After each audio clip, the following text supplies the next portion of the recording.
మెదక్ జిల్లా కొల్చారం మండలం రంగంపేట గ్రామంలో 2025-26 సంవత్సరానికి గాను గ్రామంలో నిర్వహించే ఉపాధి హామీ పనుల ఎంపిక కోసం గ్రామ పంచాయతీ కార్యాలయం వద్ద కార్యదర్శి ప్రియాంక అధ్యక్షతన గ్రామ సభ నిర్వహించారు. ఈ గ్రామ సభలో ఉపాధి హామీ సిబ్బంది పోచయ్య, టెక్నికల్ అసిస్టెంట్ సుధాకర్ గౌడ్ తదితరులు పాల్గొన్నారు.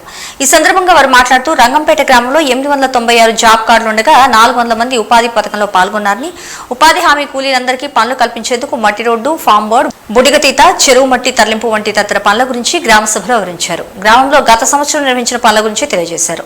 ఉపాధి హామీ పనులు, ఉపాధి హామీ కూలీలు సద్వినియోగం చేసుకోవాలని అన్నారు. మహాత్మా గాంధీ జయంతి సందర్భంగా ప్రతి సంవత్సరం గ్రామ సభలో నిర్వహించడం జరుగుతుందంటూ తెలిపారు. ఈ కార్యక్రమంలో గ్రామ ప్రజలు పాల్గొన్నారు.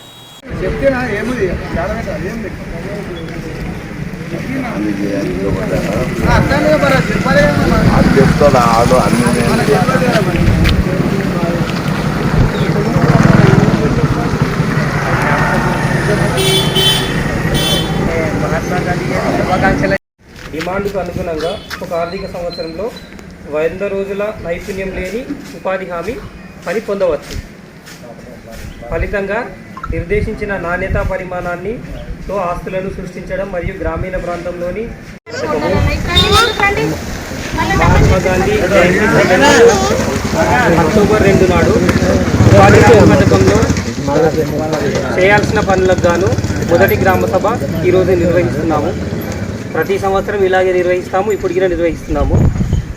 ఈ సంవత్సరం మనము ఉపాధి హామీ పథకం కింద ఏ ఏ పనులు చేపట్టవచ్చో మేము చెప్తాము. దానికి మీరు మీ అవసరాలను బట్టి మీరు చెప్పాలి. మా దగ్గర సాధ్యమయ్యే పనులు మేము చెప్తాము, దాంట్లో మీరు అవసరం ఉన్న పనులు మీరు చెప్పాలి.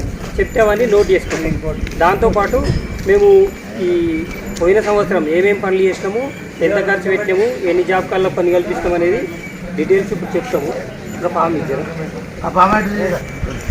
మరియు ప్రణాళికల తయారీ కొరకు మొదటి గ్రామ సభ ఈరోజు అనగా తేదీ 2 అక్టోబర్ 2024 రంగంపేట గ్రామంలో గ్రామ ప్రజలు, పంచాయతీ సెక్రటరీ, ఉపాధి హామీ సభ్యులు ఆధ్వర్యంలో గ్రామ సభ నిర్వహిస్తున్నాము. ఈ ఉపాధి హామీకి సంబంధించి కొన్ని చట్టాలు, ఉద్దేశాలు ఉన్నాయి. దాని గురించి గ్రామ సభలో చట్టం యొక్క ఉద్దేశాన్ని, ఉపాధి హామీ